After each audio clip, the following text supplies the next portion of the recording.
أشرقت نفسي بنور من فؤادي حينما رددت يا رب العباد على رسوله الكريم وعلى آله وصحبه أجمعين ومن تبعهم بإحسان إلى يوم الدين أما بعد۔ اللہ رب العالمین کا بے حد احسان و کرم ہے کہ اس کی توفیق سے آج بتاریخ 26 اکتوبر بروز سنیچر ہم مرکز ندوۃ الصفا میں ایک خاص مقصد کے تحت جمع ہوئے ہیں۔ اللہ رب العالمین ہمارے اس مقصد میں ہمیں کامیاب فرمائے اور ہمارا یہاں جمع ہونا قبول فرمائے۔ سب سے پہلے میں چاہتا ہوں کہ اس پروگرام کا یہ آج کے اس ورکشاپ کا آغاز تلاوت کلام اللہ سے کیا جائے۔ میں اس کے لیے دعوت دینا چاہتا ہوں عزیزم حارث مصطفیٰ شیخ کو کہ وہ آئیں اور آپ کے سامنے تلاوت کلام اللہ پیش کریں۔ السلام علیکم ورحمۃ اللہ وبرکاتہ۔ اعوذ باللہ من الشیطان الرجیم، بسم اللہ الرحمن الرحیم، والعصر ان الانسان لفی خسر الا الذین آمنوا وعملوا الصالحات وتواصوا بالحق وتواصوا بالصبر۔ جزاک اللہ خیر و احسن الجزاء۔ اب اس کے بعد میں چاہتا ہوں کہ آپ میں سے بہت سارے ہمارے نوجوان جو پہلی مرتبہ اس مرکز میں آئے ہیں ان کے سامنے اس مرکز کا مختصر سا تعارف پیش کیا جائے کہ اس مرکز کا مقصد کیا ہے، کس مقصد کے تحت یہ قائم کیا گیا ہے، اور آپ جو آئے ہیں جو مقصد لے کر کے آئے ہیں اس مقصد آپ کو یہاں پہ اکٹھا کرنے کا، جمع کرنے کا مقصد کیا ہے۔ میں اس کے لیے اس مرکز کے صدر فضیلت الشیخ شمیم فوزی مدنی حفیظ اللہ کو دعوت دیتا ہوں کہ وہ آئیں اور آپ کے سامنے مرکز ندوۃ الصفا کس مقصد کے تحت قائم کیا گیا ہے اس کے تعلق سے، اور آپ جو آئے ہیں آج کا جو پروگرام رکھا گیا ہے ایک روزہ ورکشاپ بعنوان نوجوان ملت ان کی ذمہ داریاں، اس کے تئیں آپ کے سامنے کچھ باتیں رکھیں۔ فضیلت الشیخ شمیم فوزی مدنی حفیظ اللہ۔ السلام علیکم ورحمۃ اللہ وبرکاتہ۔ الحمد للہ رب العالمین والصلاة والسلام علی خاتم الانبیاء وسید المرسلین وعلی آلہ وصحبہ اجمعین ومن تبعہم بإحسان الی یوم الدین، اما بعد، اعوذ باللہ من الشیطان الرجیم، بسم اللہ الرحمن الرحیم، کنتم خیر امۃ اخرجت للناس تأمرون بالمعروف وتنہون عن المنکر وتؤمنون باللہ، سبحانک لا علم لنا الا ما علمتنا انک انت العلیم الحکیم۔ محترم جناب ڈاکٹر سلیم صاحب، اور اسی طرح ہمارے آج کے اس ایک روزہ ورکشاپ کے کیریئر کاؤنسلر سید آصف صاحب، اور عزیز جوانوں، میں اللہ کا شکر گزار ہوں کہ آج 26 اکتوبر 2019 بروز سنیچر اعلان کے مطابق اس یک روزہ ورکشاپ میں ہم حاضر ہو سکے، اور مقصد صرف یہ ہے کہ امت کے نونہالوں اور نوجوانوں تک اسلام کا پیغام پہنچایا جائے، اور نوجوانوں کی بطور خاص ذمہ داریاں کیا ہیں انہیں یاد دلائی جائیں، تاکہ وہ دور حاضر کے مختلف فتنوں سے اپنے آپ کو بچا سکیں، صراط مستقیم پر ثابت قدم رہیں، اور امت کے لیے نفع بخش اور مفید ثابت ہو سکیں۔ یہی مقصد ہے، اسی کے لیے یہ ورکشاپ رکھا گیا ہے، اور ٹاپک بھی اسی مناسبت سے چنا گیا، یوتھس ریسپانسبلٹیز اینڈ ڈیوٹیز، نوجوانان ملت اور ان کی ذمہ داریاں۔ تو انشاءاللہ آج کے اس یک روزہ ورکشاپ میں آپ کو بتایا جائے گا مختلف سیشنز میں کہ آپ کی ذمہ داریاں کیا ہیں۔ الگ الگ ٹاپکس جو آپ نے اس بروشر میں دیکھا ہوا ہے کہ ہماری زندگی کا مقصد کیا ہے، پرپز آف لائف. ہمارا جو ٹائم اور وقت ہے ہمارے پاس اللہ نے جو ہمیں دی ہے دن میں رات میں، اس کا استعمال کیسے ہو، اس کی امپورٹنس کیا ہے، ہمیں کہاں لگانا چاہیے. اور ہم ایسا تو نہیں کہ اسے ضائع و برباد کر رہے ہیں، ہماری جوانی یوں ہی گزرتی جا رہی ہے. اسی طرح دنیا اور آخرت کی کامیابی کا راستہ کیا ہے. ہر آدمی کامیابی کی تلاش میں ہے، خاص طور سے ہمارے جوانوں کو کامیابی اور سکسیس کہاں اور کیسے ملے اس کی جستجو اور تلاش رہتی ہے. تو اس کامیابی کا راستہ کیا ہے، یہ بھی انشاءاللہ آپ کو بتایا جائے گا. اسی طرح دور حاضر کے جو فتنے ہیں نت نئے روز اٹھا کرتے ہیں، ہمیں اس میں ہمارا موقف، ہمارا اسٹیپ کیا ہونا چاہیے. ایسا تو نہیں کہیں جلد بازی میں ہم اس فتنے کا شکار ہو جائیں اور کوئی قدم ایسا اٹھا لیں جو ہمارے لیے نقصان دہ ہو، امت کے لیے ہو، ہمارے ماں باپ کے لیے ہو، سماج اور سوسائٹی کے لیے ہو. انشاءاللہ یہ بات بھی بتائی جائے گی.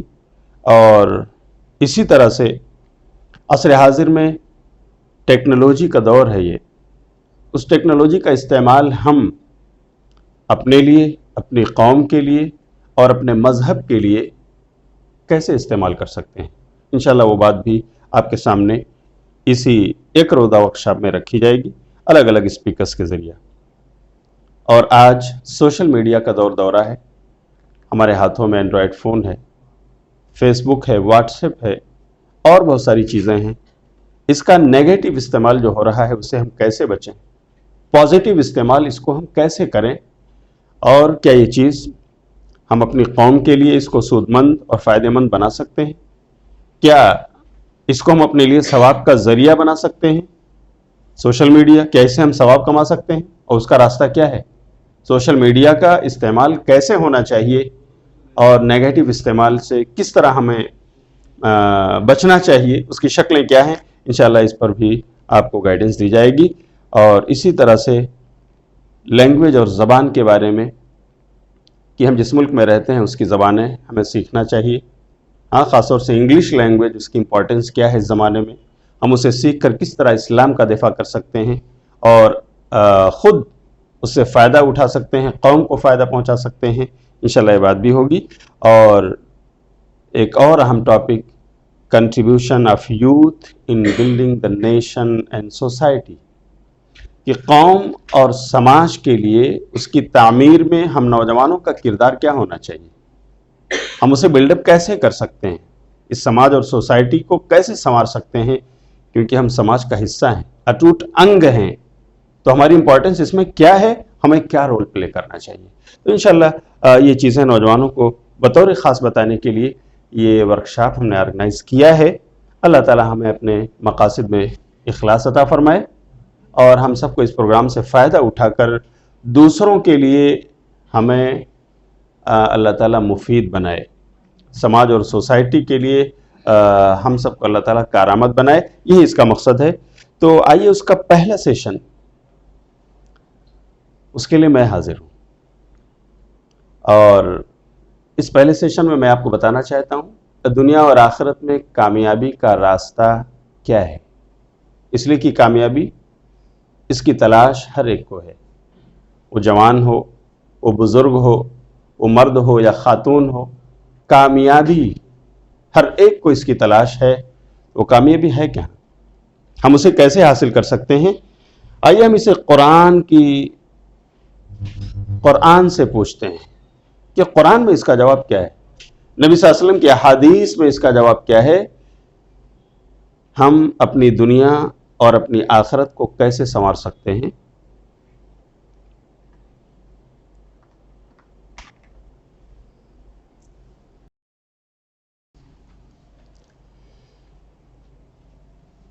اعوذ باللہ من الشیطان الرجیم، بسم اللہ الرحمن الرحیم. اللہ تعالیٰ قرآن میں فرماتا ہے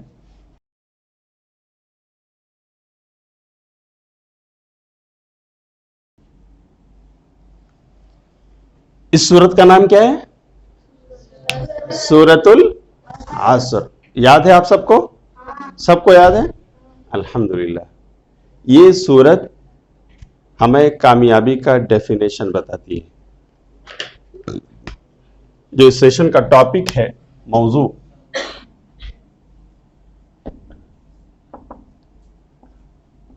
دنیا و آخرت کی کامیابی کا راستہ، یہ آج کا ہمارا اس سیشن کا ٹاپک ہے۔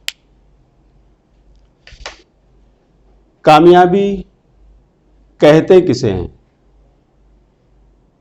What is the definition of success? اگر میں عام فہم زبان میں کہوں تو success is equal to effort. عام فہم ڈیفینیشن میں کامیابی نام ہے محنت کا، کوشش کا، جد و جہد کا۔ اور اگر اسلامک ڈیفینیشن اس کا آپ سے پوچھا جائے تو پھر سکسیس کا مطلب ہے کہ effort in the way of Allah according to the book of Allah and the sunnah of رسول اللہ۔ کہ کامیابی یہ ہے کہ آدمی کوشش کرے اللہ کی کتاب اور اس کے پیارے نبی جناب محمد الرسول اللہ صلی اللہ علیہ وسلم کے بتائے ہوئے طریقے کے مطابق، اور اس کوشش کا مقصد ہو جنت کا پانا۔ بس اگر یہی ہماری قسمت میں آ گیا، یہی چیز ہمیں مل گئی، تو یہی ہماری کامیابی ہے، جس کو اصل کامیابی آپ کہہ سکتے ہیں، جس کے لیے صحابہ نے کوششیں کی، جس کے لیے پیارے نبی صلی اللہ علیہ وسلم اس دنیا میں آئے، اور جس کے لیے یہ تمام قربانیاں نبی صلی اللہ علیہ وسلم اور صحابہ نے دیں۔ اس کا مقصد یہی تھا کہ اللہ راضی ہو جائے، خوش ہو جائے، اور اللہ نے جو اپنی خوشی کے بعد انعام کا اعلان فرمایا ہے، یعنی جنت دینے کا، وہ ہمیں مل جائے۔ بس اسی کا نام کامیابی ہے۔ اور صحابہ کرام نے جب اللہ کی اس راہ میں کوششیں کی تو وہ کامیاب ہوئے، اور اللہ نے اس کامیابی کا اعلان قرآن میں فرما دیا۔ آپ اگر پڑھیے سورہ توبہ سورۃ نمبر 9 آیت نمبر 100 میں اللہ کہتا ہے، اعوذ باللہ من الشیطان الرجیم، والسابقون الاولون من المہاجرین والانصار والذین اتبعوهم بإحسان رضی اللہ عنہم ورضوا عنہ وأعد لهم جنات تجری تحتها الانہار خالدین فیہا ابدا ذلک الفوز العظیم۔ اللہ کہتا ہے کہ انصار اور مہاجرین میں سے وہ لوگ جو ایمان پہلے لائے، ایمان لانے میں سابق اور مقدم رہے، جیسے ابو بکر صدیق رضی اللہ عنہ، جیسے حضرت خدیجہ رضی اللہ عنہ، جیسے حضرت علی رضی اللہ عنہ، جیسے حضرت زید بن حارثہ رضی اللہ عنہ، عشرہ مبشرہ وغیرہ صحابہ کی ایک کھیپ ہے جو شروع میں اسلام لائے۔ ان کو کیا کہا جاتا ہے؟ السابقون الاولون۔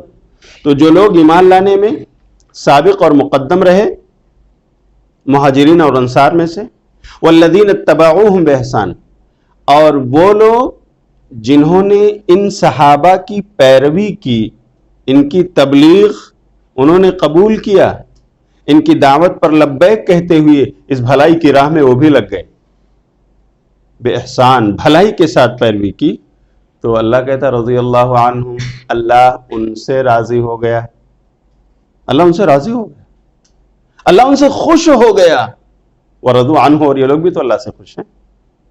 یعنی اللہ نے جو کچھ نماز، روزہ، حج، زکوٰۃ، ماں باپ کی خدمت، سوشل ورک، یتیم اور بیواؤں کی فریاد رسی، جو بھی ذمہ داریاں اللہ نے ان کو دی تھی، اس سے وہ خوش ہیں، ادا کر رہے ہیں، اور اسی لیے اللہ ان سے خوش ہو گیا ہے۔ اور خوش ہو کر اللہ نے کیا دیا؟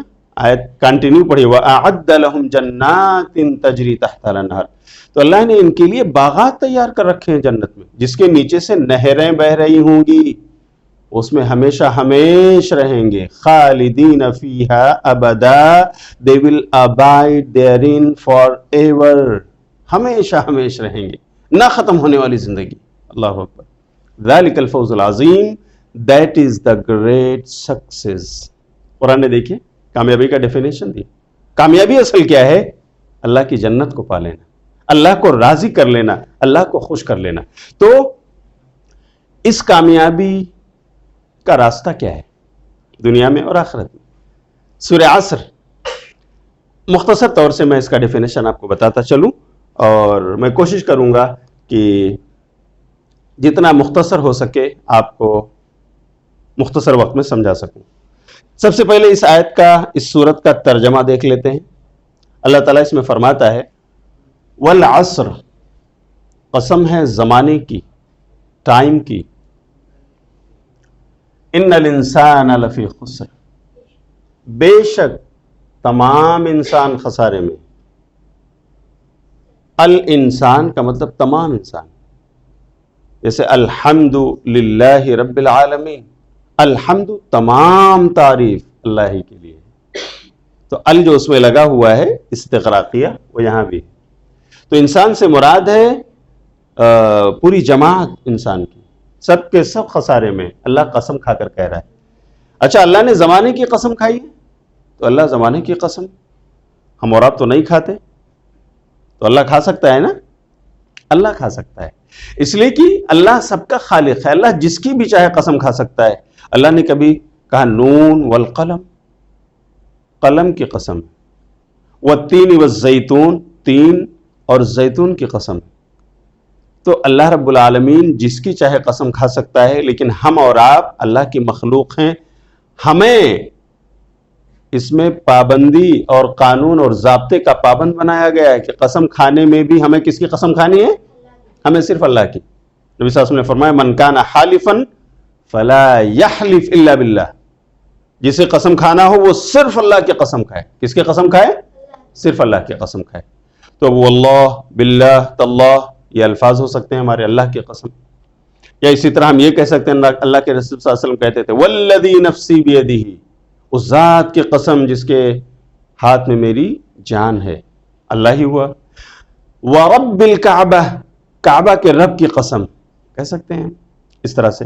تو بہرحال اللہ ہی کی قسم کھانی ہے، جس لب و لہجے میں بھی ہو، ہمیں کسی اور کی قسم کھانے کی اجازت نہیں ہے۔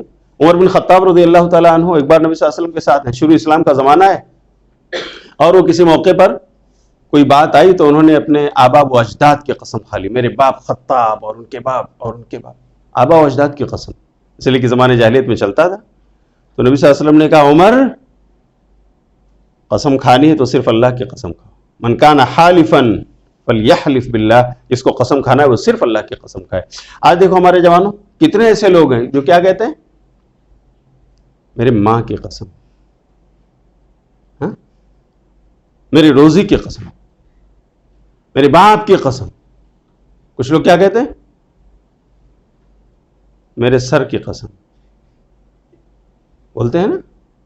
کچھ لوگ کہتے ہیں میرے بچوں کی قسم، نعوذ باللہ من ذالک۔ تو یہ ساری قسمیں کھانا جائز ہے؟ نہیں، اس سے بچنا چاہیے۔ یہ سب بالکل جہالت والی باتیں ہیں، اللہ تعالی ہم سب کو اس سے بچنے کی توفیق عطا فرمائے۔ ہمیں اگر قسم کھانے کی ضرورت پڑے تو کس کی قسم کھانی ہے؟ صرف اللہ کی۔ ماں باپ کی بھی نہیں قسم کھا سکتے، حالانکہ اللہ کے بعد سب سے عظیم ہستیاں، اللہ کے بعد، اس کے بعد رسول اللہ صلی اللہ علیہ وسلم، اور اس کے بعد سب سے عظیم ہمارے نزدیک ماں باپ، والدین ہمارے، لیکن ان کی بھی قسم کھانا جائز نہیں۔ حتیٰ کہ پیارے نبی صلی اللہ علیہ وسلم کے نام کی بھی قسم کھانا ہمارے لیے درست، قسم صرف اللہ کی کھانی چاہیے۔ تو یہ اللہ ہے، وہ جس کی چاہے قسم کھائے، البتہ ہم اس کے بنائے ہوئے قانون و ضابطے کے پابند رہیں گے۔ ان الانسان لفی خسر، بے شک تمام انسان خسارے میں ہے، نقصان میں ہے، لیکن اللہ نے کچھ لوگوں کو بچایا ہے۔ الا الذین آمنوا، ہاں مگر وہ لوگ خسارے میں نہیں جو ایمان لائے۔ کون لوگ؟ نمبر ایک، جو بتائیے، جو آمنو، جو ایمان لائے۔ اب سوال یہ اٹھتا ہے ایمان کہتے کسے ہیں؟ ایمان کیا ہے؟ ایمان کہتے ہیں الایمان اقرار باللسان وتصدیق بالجنان وعمل بالارکان. دیکھیے ایمان کہتے کیسے ہیں؟ ہاں مگر وہ جو ایمان لائے وہ خسارے میں نہیں ہے، باقی سب لوگ خسارے میں. ایمان کہتے ہیں زبان سے کلمے کا اقرار کرنا، زبان سے بولنا اشہد ان لا الہ الا اللہ واشہد ان محمدا عبدہ ورسولہ، زبان سے اقرار کرنا، نمبر 1. نمبر 2 وتصدیق بالجنان، جنان کہتے ہیں قلب، ہارٹ، اور دل سے اس کی تصدیق کرنا، جو کچھ ہم زبان سے بولیں وہ ہمارے دل میں بھی ہو. ایسا نہیں کہ زبان سے کچھ اور بولیں دل میں ہمارے کچھ اور اس کا اپوزٹ ہو، یہ منافقوں کی پہچان ہے، یہ مسلمان اور مومن کی پہچان نہیں. تو جو زبان سے ہم بولیں وہی ہمارے دل میں، ہم اس کو دل سے مان رہے ہوں کہ اللہ ایک ہی ہے، اس کے علاوہ کوئی لائق عبادت نہیں ہے، اور محمد صلی اللہ علیہ وسلم اللہ کے بندے اور اس کے رسول ہیں، یہ ہمارا دل بھی مانے اور ہماری زبان بھی اس کا اقرار کرے. وعمل بالارکان، اور ہم ارکان کہتے ہیں باڈی پارٹس کو، اور ہم اپنے اعضاء و جوارح، اپنے باڈی پارٹ سے عمل بھی کریں. جیسے ایمان لے آئے تو اب تقاضا ہے کہ نماز پڑھو تو ہم نماز پڑھیں، تقاضا ہے کہ رمضان آئے روزہ رکھو تو ہم روزہ رکھیں، تقاضا ہے کہ ہم مالدار ہیں حج کرنے کو جائیں تو ہم حج اور عمرہ کریں، تقاضا ہے کہ سال پورا ہو گیا ہم مالدار ہیں زکوٰۃ نکالیں تو ہمیں زکوٰۃ نکالنا چاہیے. تو عمل کرنا یہ بھی ایمان کا حصہ ہے. تو کتنی چیزیں ہوئی ایمان میں؟ نمبر 1 زبان سے اقرار، نمبر 1 زبان سے، نمبر 2 دل سے تصدیق، اور نمبر 3 اپنے اعضاء سے عمل کرنا، عمل انجام دینا، یہ بھی ایمان کے لیے ضروری ہے. اسی لیے اسلاف کہتے تھے چمی گویم مسلمانم بلرزم کدانم مشکلات لا الارا، کہ جب میں اپنے آپ کو مسلمان کہتا ہوں تو میں کانپ جاتا ہوں، اس لیے کہ لا الہ الا اللہ کے جو تقاضے ہیں اسے دیکھتا ہوں تو میری روح کانپتی ہے. یعنی عمل کرنا ہے. اصل یہ ہے بغیر عمل کے ایمان کا ثبوت نہیں ہو سکتا، اس لیے ہمیں ایمان لا کر کے اس کے تقاضے جو عمل ہیں اس پر بھی کاربند ہونا ہے. کہا جاتا ہے کہ یہ شہادت گہے الفت میں قدم رکھنا ہے. لوگ آسان سمجھتے ہیں مسلمان ہونا. تو میرے بھائیوں، میرے جوانوں، صرف زبان سے کلمہ پڑھ لینا یہ اسلام نہیں ہے، یہ ایمان نہیں ہے. ایمان یہ ہے کہ ہم دل سے اس کا اقرار کریں اور ہمارے اعضاء و جوارح، ہمارے باڈی پارٹس عمل میں لگ جائیں. اللہ کے فریضے جو بھی ہیں ہم پر عائد، ہم اس کو اپنے عمل میں لائیں تو انشاءاللہ ہم مومن قرار پائیں گے. تو اب بتائیے ایمان کا ڈیفینیشن کیا ہے؟ نمبر 1 زبان سے اقرار، نمبر 2 دل سے تصدیق، جو زبان پر ہو وہ دل میں بھی ہو، مانتے ہو، اور نمبر 3 عمل. نمبر 3 کیا ہے؟ عمل کرنا. تو یہ ہے ایمان کی تعریف. تو جو لوگ ایمان لے آئیں، سچے پکے مومن بن جائیں، وہ کامیاب ہیں، ان کے علاوہ تمام لوگ خسارے میں، اللہ کہتا ہے. اچھا نمبر 2 اللہ کہتا ہے وَعَمِلُوا الصَّالِحَاتِ، ہم اگر وہ لوگ جو نیک عمل کریں، ایمان لے آئیں اور کیا کریں؟ نمبر 2 نیک عمل کریں. اب آپ یہ سوال کر رہے ہوں گے کہ شیخ آپ نے بتایا کہ ایمان زبان سے اقرار کرنا اور دل سے ماننا اور عمل کرنا، یہ تینوں چیزیں ایمان میں ہیں، تو یہ الگ سے عمل کی بات کیوں آئی ہے؟ عمل تو ایمان میں داخل ہے. بات سمجھ میں آ رہی ہے؟ تو اس کا جواب کیا ہے؟ دیکھو کوئی چیز جب امپورٹنٹ ہوتی ہے تو اس کو اسپیسیفائی کیا جاتا ہے نا؟ کیا جاتا ہے کہ نہیں کیا جاتا ہے؟ جیسے مثال کے طور پر آپ ڈاکٹر کے پاس جاتے ہیں، آپ کو باڈی پین ہے تو آپ کہتے ہیں کہ ڈاکٹر صاحب my body is paining and the head, کیا کہتے ہیں؟ میرا جسم درد کر رہا ہے، مجھے بہت درد ہے ڈاکٹر صاحب، اور سر میں بھی. اور تو کیا سر باڈی پارٹ نہیں ہے؟ ہاں بتائیے، ہے یا نہیں ہے؟ تو آپ نے جب کہہ دیا میرا بدن پورا درد کر رہا ہے ڈاکٹر صاحب، تو پھر آپ نے کیوں کہا کہ اور سر بھی؟ کیوں؟ اس لیے کہ آپ اسپیسیفکلی درد سر کو نمایاں کرنا چاہتے ہیں کہ بطور خاص اس کا خیال کیجیے، ہمارے سر کا درد، ہیڈ ایک. حالانکہ باڈی پارٹ میں سے ایک ہے. تو کبھی کبھی کسی چیز کی امپورٹنس کو سامنے رکھتے ہوئے اس کو مقرر ذکر کیا جاتا ہے. اسی طرح یہاں بھی تو تمام لوگ خسارے میں سوائے وہ لوگ جو ایمان لائے اور نیک کام کیے. تو میرے بھائیوں یہ عمل ایمان کا تقاضا ہے. اب ایمان لانے کے بعد اگر کوئی کہ مجھے نماز پڑھنے کی ضرورت نہیں, مجھے روزہ رکھنے کی ضرورت نہیں, بس میں تو نبی کو مانتا ہوں, میں تو اللہ کو ایک مانتا ہوں اور بس کافی ہے, مجھے جنت مل جائے گی, تو ہم اسے کہیں گے نہیں. ہمارے پیارے نبی صلی اللہ علیہ وسلم نے بھی نمازیں نہیں چھوڑی. ہمارے پیارے نبی صلی اللہ علیہ وسلم کے صحابہ نے نمازیں نہیں چھوڑی. اور آپ صلی اللہ علیہ وسلم کی نماز جب کبھی لیٹ ہو گئی کسی ریزن کی وجہ سے, کسی جنگ میں, کسی میدان کارزار میں, اور جو لوگ اس کا سبب بنے, جیسے جنگ خندق کے موقع پر آپ کی عصر کی نماز قضا ہو گئی, مغرب کے بعد آپ کو پڑھنی پڑی, اس لیے کہ لوگوں نے تیروں کی بوچھار اس قدر کر دی کہ آپ صلی اللہ علیہ وسلم کو مہلت نہ مل پائی. اس دفاع میں آپ لگے رہے اور آپ کے صحابہ لگے رہے. تو جب مغرب کے بعد آپ کو وہ نماز پڑھنی پڑی تو آپ نے ان پر لعنت برسائی جن کی وجہ سے نماز قضا ہو گئی تھی. تو یہ امپورٹنس ہے کسی عمل کی. اگر ہمارے پیارے نبی صلی اللہ علیہ وسلم کو نماز پڑھنی ہے, اگر ہمارے پیارے نبی صلی اللہ علیہ وسلم کے صحابہ کو نماز کی پابندی کرنی ہے, تو ہمیں بھی کرنا چاہیے کہ نہیں؟ ہاں نوجوانوں, ہم سے چھوٹ ہے نہیں. ہمیں یہ کنسیشن ملا ہے کہ ٹھیک ہے تم صرف کلمہ پڑھ لو اور نماز معاف ہے؟ نہیں, ہمیں بھی عمل کرنا ہے. یہ ایک مثال دے رہا ہوں کیونکہ بطور خاص نماز میں ہماری کاہلی زیادہ ہوتی ہے. حالانکہ یہ جوانی ایسی ہے جس کی عبادت اللہ کو بہت پیاری ہے. اللہ ہم سب کو 5 وقتہ نماز کا پابند بنائے. تو نیک عمل ہمیں کرنا ہے. جو بھی نیک عمل جب بھی بتایا جائے تو جب اس کا تقاضا ہو تو اسے ہمیں کرنا چاہیے. اچھا, اس کے علاوہ تیسری یہ 2 چیزیں ہو گئی. کامیابی کا راستہ وَتَوَاصَوْا بِالْحَقِّ. سارے انسان خسارے میں مگر وہ جو ایمان لے آئیں, نیک عمل کریں, وَتَوَاصَوْا بِالْحَقِّ, اور حق بات کی دعوت دیں, وصیت کریں کہ بھائی دیکھو مومن ہونا تو نماز پڑھو, مومن ہو رمضان ہے روزہ رکھو, رمضان آ گیا ہے روزہ رکھو, سال پورا ہو گیا زکوٰۃ دو, ماں باپ ہیں بوڑھے ہیں خدمت کرو ان کی, ماں باپ سے لڑائی جھگڑے مت کرو, حق بات کی وصیت ایک دوسرے کو. دیکھو یہ پڑوسی ہے اس کا حق ادا کرو, اس پر ظلم نہ کرو, اس کا خیال رکھو, پڑوسی کا حق ہوتا ہے. دیکھو یہ رشتہ دار ہیں ان سے رشتہ داری جوڑو, کاٹنے کی کوشش نہ کرو. شراب اور جوئی کے قریب مت جاؤ, جھوٹ مت بولو.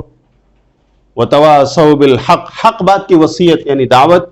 اور اللہ رب العالمین نے اسی بات کو قرآن کریم میں کئی بار دہرایا ہے, اس لیے کہ اس نے ہمیں امت دعوت بنایا ہے, ہمیں دعوت دینے کے لیے برپا کیا ہے اس زمین پر امت مسلمہ کو. تو اللہ تعالیٰ سورہ آل عمران سورت نمبر 3 کی آیت نمبر 104 میں کہتا ہے وَلْتَكُمْ مِنْكُمْ أُمَّةٌ يَدْعُونَ إِلَى الْخَيْرِ وَيَأْمُرُونَ بِالْمَعْرُوفِ وَيَنْهَوْنَ عَنِ الْمُنكَرِ وَأُولَئِكَ هُمُ الْمُفْلِحُونَ. تم میں سے ایک جماعت ایسی ہونی ہی چاہیے جو بھلائی کی طرف بلائے, برائی سے روکے, اور جو لوگ ایسا کریں گے وہی لوگ کامیاب ہیں. کامیابی دیکھو یہاں وَأُولَئِكَ هُمُ الْمُفْلِحُونَ and they are the successful one. کون لوگ؟ جو لوگ بھلائی کی طرف بلائیں اور برائی سے روکیں, برائی سے خود بچیں اور دوسروں کو بھی. ہمیں اللہ نے اس کے لیے برپا کیا ہے. تو الحمدللہ اللہ نے ہمیں آج چنا ہے, آج ہم اسی کے کتاب کا درس سننے کے لیے, اس کے پیارے نبی صلی اللہ علیہ وسلم کے فرمان کا جو پیغام ہے وہ سننے کے لیے ہم حاضر ہوئے ہیں. اللہ کرے کہ یہ میسج, یہ پیغام ہمارے دلوں میں اس طرح سے رچ بس جائے کہ ہم یہاں سے نکلیں تو ایک دائی بننے کا جذبہ لے کر کے اٹھیں اور علم دین میں لگے رہیں, چاہے وہ مساجد کے دروس ہوں, چاہے وہ مراکز اور سینٹرز کے پروگرامز ہوں, یا اس طرح خطبات جمعہ ہوں, یا کتابوں کی ریڈنگ ہو وغیرہ وغیرہ. ہم اپنے آپ کو علم دین کے حصول میں لگائے رکھیں اور اس طرح دین کی دعوت کا کام کریں. دوسری جگہ اللہ تعالیٰ کہتا ہے کہ جو لوگ یہ کام کریں گے, یعنی حق بات کی وصیت, حق بات کی طرف بلانا, برائی سے روکنا, وہ کتنے اچھے لوگ ہیں. مگر آپ سے پوچھوں کہ بتاؤ اس دھرتی پر سب سے اچھے لوگ کون سے ہیں؟ تو اس کا جواب کیا ہے؟ اللہ نے قرآن میں دیا ہے. سورہ آل عمران سورت نمبر 3 آیت نمبر 110 کنتم خیر امت اخرجت للناس تأمرون بالمعروف وتنہون عن المنکر وتؤمنون باللہ. اللہ کہتا ہے you are the best nation, تم سب سے بہترین لوگ ہو، تم سب سے بہترین امت ہو. اخرجت للناس، تمہیں تو دنیا کے دوسرے لوگوں کے لیے پیدا اور برپا کیا گیا ہے. تأمرون بالمعروف وتنہون عن المنکر، کہ تم بھلائی کا حکم دیتے ہو، تم برائیوں سے لوگوں کو روکتے ہو. وتؤمنون باللہ، اور ایک اللہ پر ایمان رکھتے ہو. تو اگر دیکھیے سیکوینس آیتوں کا دیکھیں، سورہ آل عمران کی آیت نمبر 104 میں اللہ کہتا ہے کہ تم میں سے ایک جماعت ہونی چاہیے جو حق بات کی طرف بلائے، برائی سے روکے. اور پھر 110 نمبر کی آیت میں اللہ اس کے بعد کہتا ہے کہ اگر تم واقعی یہ فریضہ نبھاتے ہو، بھلائیوں پر عمل کرتے ہو، دوسروں کو بھی بلاتے ہو، برائی سے خود بچتے ہو اور دوسروں کو بھی بچانے کی فکر میں لگے ہوئے ہو، تو تم کیا ہو؟ سب سے بولو، سب سے بہترین لوگ. اللہ تعالی ہمیں انہی بہترین لوگوں کی فہرست میں ہمارا نام اللہ درج فرمائے. جی تو یہ وتواصوا بالحق، بات کی وصیت کرنا یہ بہت اہم ہے. ایک اے نوجوانوں، آپ کی دعوت پر ایک کو ہدایت مل جائے، وہ نمازی بن جائے، یا وہ شرک کو چھوڑ دے، وہ مزار اور قبروں کی پر چادریں چڑھانا بند کر دے، ان کے نام کی قربانیاں پیش کرنا، اس سے توبہ کر لے، وہ صرف اللہ کے لیے نماز پڑھے، اللہ کے لیے روزہ رکھے، اللہ کے لیے قربانی کرے، اللہ ہی سے دعا مانگے اور توحید والا بن جائے، روزے اور نماز کی طرف آ جائے. ایک بندہ جتنا عمل وہ زندگی بھر کرتا رہے گا اس کو ملے گا ہی، آپ کے بھی کھاتے میں برابر اتنا ثواب جاتا رہے گا، کیونکہ اس کی ہدایت کا ذریعہ آپ بنے. دلیل، نبی صلی اللہ علیہ وسلم نے حضرت علی رضی اللہ تعالیٰ عنہ کو دعوت کے میدان میں بھیجا اور کہا ہے علی جا رہے ہو دعوت دینے کے لیے، سنو، لَأَن يَهْدِيَ اللَّهُ بِكَ رَجُلًا وَاحِدًا خَيْرٌ لَكَ مِنْ حُمُرِ النَّعَمِ، تمہارے ہاتھ پر ایک آدمی کوئی ایمان لے آئے، ہدایت پا جائے اور اسی ہدایت کی راہ پر وہ گامزن رہے، تو تمہارے لیے سرخ اونٹوں سے، ریڈ کیملز، سرخ اونٹوں سے بہتر ہے. ریڈ کیملز اس زمانے کی مرسیڈیز ہوا کرتے تھے میرے بھائیو، جس کے پاس ہوتا تھا وہ اس کے لیے قابل فخر چیز ہوتی تھی.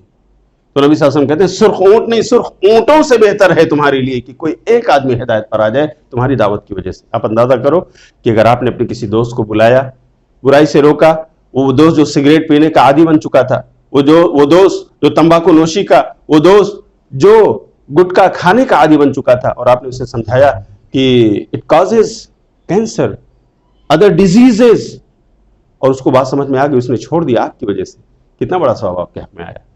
وہ شراب پینے لگا تھا، آپ نے سمجھایا کہ نہیں، یہ تو دنیا کی شراب اگر کوئی پیتا ہے، جنت کی شراب اس سے محروم ہو جائے گا، یعنی جنت میں نہیں جائے گا، اس کا مطلب یہ ہے. اور وہ آپ کی بات سن کر، سمجھ کر اس پر عمل کرتا ہے، تو کتنا بڑا ثواب آپ کے لیے. تو میرے بھائیو، اس طرح سے ہمیں اگر خسارے سے اپنے آپ کو بچانا ہے، کامیابی کی راہ پر چلنا ہے، تو اس کا راستہ یہی ہے کہ ہم ایمان لائیں، الحمدللہ ہم ایمان والے ہیں، اور ہم نیک کام کریں. اللہ کا شکر ہے کہ ہم نیک کام سے جڑے ہوئے ہیں، اور اسی طرح سے ہمیں دعوت بھی دینا ہے. ایسا نہیں کہ صرف خود نماز پڑھ لیں، صرف خود روزے رکھ لیں، صرف خود زکوٰۃ دے دیں، اور ٹھیک ہے ماں باپ نہیں پڑھ رہے ہیں کوئی بات نہیں، بھائی لوگ نہیں پڑھ رہے ہیں نماز کوئی بات نہیں، ہاں ہمارے رشتہ دار نہیں پڑھ رہے ہیں کوئی بات نہیں. نہیں، ضرور آپ سے پوچھا جائے گا آپ کو ہدایت ملی تو آپ نے کتنے اور لوگوں کو ہدایت کی راہ پر لانے کی آپ نے کوشش کی، آپ نے کتنا ایفرٹ اس میں لگایا. ہماری کوششوں کا امتحان ہے. تو ہمیں اللہ حق بات کی دعوت دینے کی توفیق عطا فرمائے. اور ایک آخری بات، ایک چوتھی بات جو کامیابی کا راستہ، وہ تواصوا بالصبر،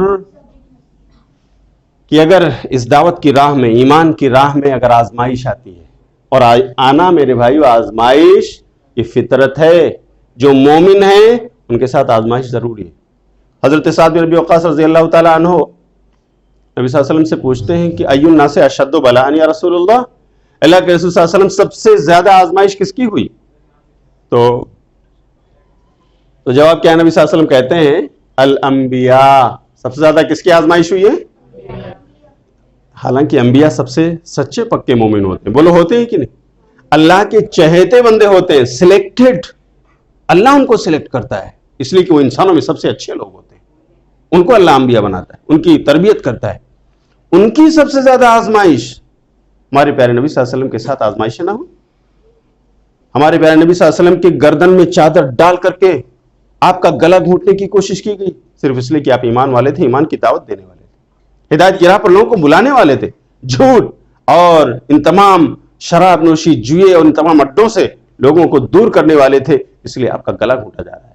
آپ صلی اللہ علیہ وسلم سجدے میں ہیں اور آپ کے اوپر لا کر کے اونٹ کی اوجڑی ڈال دی جا رہی ہے اور ہنسا جا رہا ہے، ٹھٹھا کیا جا رہا ہے. کسی اور کے ساتھ نہیں، اس دنیا کے سب سے عظیم انسان کے ساتھ ایسا ہو رہا ہے. اور یہی ہمارے پیارے نبی صلی اللہ علیہ وسلم ہے کہ ایک روز تو ان کے قتل کی سازش کر کے مکے والے اپنے جوانوں کے ہاتھوں میں تلوار دے دیتے ہیں اور کہتے ہیں کہ دروازے پر بیٹھ جاؤ، محمد جیسے ہی باہر آئیں گے حملہ کر دینا صلی اللہ علیہ وسلم. اور جب پورے قبیلے کے نوجوان حملہ کر دیں گے تو ان کا خاندان سب سے بدلہ نہیں لے پائے گا. ہمارے نبی کے ساتھ اتنی بڑی آزمائشیں ہیں تو ہم امتی ہیں، ہمارے ساتھ آ سکتی ہیں کہ نہیں؟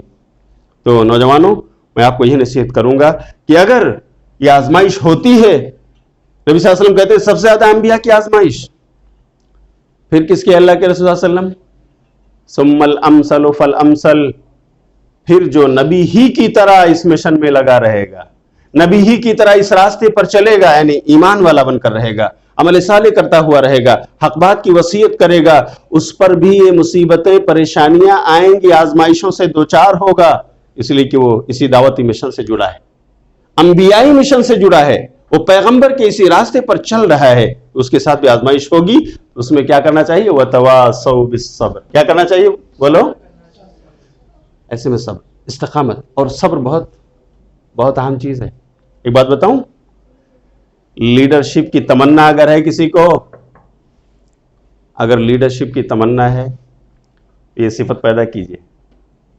یہ چاروں کوالٹیز بتائی گئی ہیں نا، ان میں صبر کے بارے میں اللہ کہتا ہے قرآن کریم میں وَجَعَلْنَاهُمْ أَئِمَّةً يَهْدُونَ بِأَمْرِنَا لَمَّا صَبَرُوا، کہ ہم نے انہیں لیڈر بنا دیا. ائمہ امام کی جمع، امام کا مطلب لیڈر. ہم نے انہیں امام اور لیڈر بنا دیا. یہدون بامرنا، وہ ہمارے حکم کی روشنی میں لوگوں کو ہدایت کی راہ پر گامزن کرنے کی کوشش کرتے ہیں، لوگوں کی رہنمائی کرتے ہیں، گائیڈنس دیتے ہیں. لما صبروا، کب ہم نے لیڈرشپ ان کو دی؟ جب انہوں نے صبر کیا. جب انہوں نے صبر معمولی بات نہیں. ایک لیڈر، اس کی بہت بڑی صفت یہ ہے کہ اس میں پیشنس ہو، صبر ہو، اور وہ تکلیفوں کو، مصائب کو، مشکلات کو، لوگوں کی گالی گلوچ کو سہنے کی اور برداشت کرنے کی طاقت رکھتا ہو، وہ لیڈر ہوتا ہے. تو میرے بھائیوں، ہمارے نبی صلی اللہ علیہ وسلم سے عظیم لیڈر کوئی نہیں ہو سکتا. آپ نے کتنی گالیاں برداشت کی، آپ نے کتنے پتھر کھائے ہیں طائف کی سرزمین میں، لیکن آپ نے برداشت کیا ہے. آپ کے جسم سے کس قدر خون نکل نکل کر آپ کے جوتوں میں جمع ہے، لیکن آپ نے برداشت کیا ہے. آپ کے پاس فرشتے آئے اور آپ نے آپ سے پوچھا کہ اے اللہ کے نبی، اللہ نے ہمیں بھیجا ہے، طائف والوں نے آپ کو ستایا ہے، پتھر مارا ہے، آپ کے جسم سے خون نکل نکل کر جوتے میں جم گیا ہے، بس آپ حکم کریں اور طائف کی بستی کو ان دونوں پہاڑوں کے بیچ میں ہم پیس کر رکھ دیں گے. ایسے میں ہمارے نبی صرف کہتے کہ ہاں ٹھیک ہے کر دو تو معاملہ صاف ہو گیا ہوتا. لیکن ہمارے نبی کی لیڈرشپ دیکھیے، سبحان اللہ، کہتے ہیں نہیں، لا واللہ، اے فرشتوں نہیں، میں اپنے لیے، اپنی ذات کے لیے بدلہ نہیں لیتا، میں انہیں معاف کرتا ہوں. مجھے امید ہے کہ یہ نہیں تو ان کے بعد کی نسلیں ضرور مجھے پہچانیں. یہ مجھے پہچانتے نہیں اس لیے مجھے ستا رہے ہیں، یہ میری حقیقت کو نہیں جانتے، اللہ کے قرآن کے پیغام کو نہیں سمجھتے، اس لیے ایسا کر رہے ہیں. مجھے امید ہے کہ ان کے بعد جو نسلیں آئیں گے ان میں ایمان والے ہوں گے، جو شرک سے بچیں گے، ایک اللہ واحد کی عبادت کرنے والے ہوں گے، میں انہیں معاف کرتا ہوں. یہ ہے سب. تو اللہ تعالیٰ سے ہمیں دعا کرنا چاہیے کہ اللہ ہمیں ایمان کی راہ میں، دعوت اللہ کی راہ میں جو کچھ مشکلات، مصیبتیں، آزمائشیں آئیں، اللہ ہمیں ان پر صبر کی توفیق عطا فرمائے. تو کامیابی کا راستہ، خلاصہ یہ ہے کہ کامیابی کا راستہ یہ ہے جو اللہ نے قرآن میں بتلایا. کیا ہے وہ راستہ؟ نمبر 1، ہم ایمان والے بن جائیں اور الحمدللہ ہیں. ایمان، سچا پکا ایمان جو زبان پر بھی ہو اور وہی بات دل میں بھی ہو، اور ہم پھر اس کے تقاضے پر عمل بھی کرنے لگے ہوں. وعامل الصالحات، اور حق بات کی وصیت. اور اسی طرح اگر آزمائش آتی ہے، گالم گلوج ہمیں سننا پڑتا ہے تو اس پر صبر. لیکن ایک بات ضرور میں بتاتا چلوں کہ عمل صالح ہے کیا ہم کام کریں. دیکھو بہت سارے لوگ میرے بھائیوں جاتے ہیں شرک کے اڈوں پر اور وہاں بھی کہتے ہیں کہ میں عمل کر رہا ہوں، اور انہیں لگتا ہے کہ میں اللہ کو راضی کر رہا ہوں. مثال کے طور پر بہت سارے میں نے اپنے بھائیوں کو دیکھا ہے ایک زمانے میں کہ وہ قبر پر جا کر اپنے ماتھے ٹیک رہے ہیں اور مانگ رہے ہیں. میرے جوانوں، میں آپ سے پوچھتا ہوں کہ کیا سجدہ اللہ کے علاوہ کسی قبر والے کے لیے بھی جائز ہے؟ بولو، جائز ہے؟ نہیں جائز. قیامت کی صبح تک یہ جائز نہیں. سجدہ اگر کسی کو جائز ہے تو صرف ایک اللہ کو جائز ہے. ایک حدیث میں نبی صلی اللہ علیہ وسلم نے کہا کہ اگر اللہ کے علاوہ کسی اور کو سجدہ کرنا جائز ہوتا تو ایک بیوی سے کہا جاتا کہ اپنے شوہر کو سجدہ کرے، لیکن اب سجدہ کسی انسان کے لیے جائز نہیں. تو جب زندہ انسان کے لیے جائز نہیں ہے تو ایک انسان جو اس دنیا سے چلا گیا ہو اس کی قبر پر جا کر ماتھے ٹیکنا، اور صرف مرد نہیں خواتین بھی ایسی نظر آئی ہیں جو جا کر ان قبروں پر اپنے ماتھے ٹیکتی ہیں، کھلا ہوا شرک کرتی ہیں، لیکن اس کے باوجود میرے بھائیو عمل صالح سمجھتے ہیں. تو عمل صالح کیا ہے؟ عمل صالح وہ ہے نمبر 1 جس پر کتاب اللہ کی مہر لگی ہو، اللہ نے اس کا حکم دیا ہو اور رسول اللہ صلی اللہ علیہ وسلم نے اسے کیا ہو.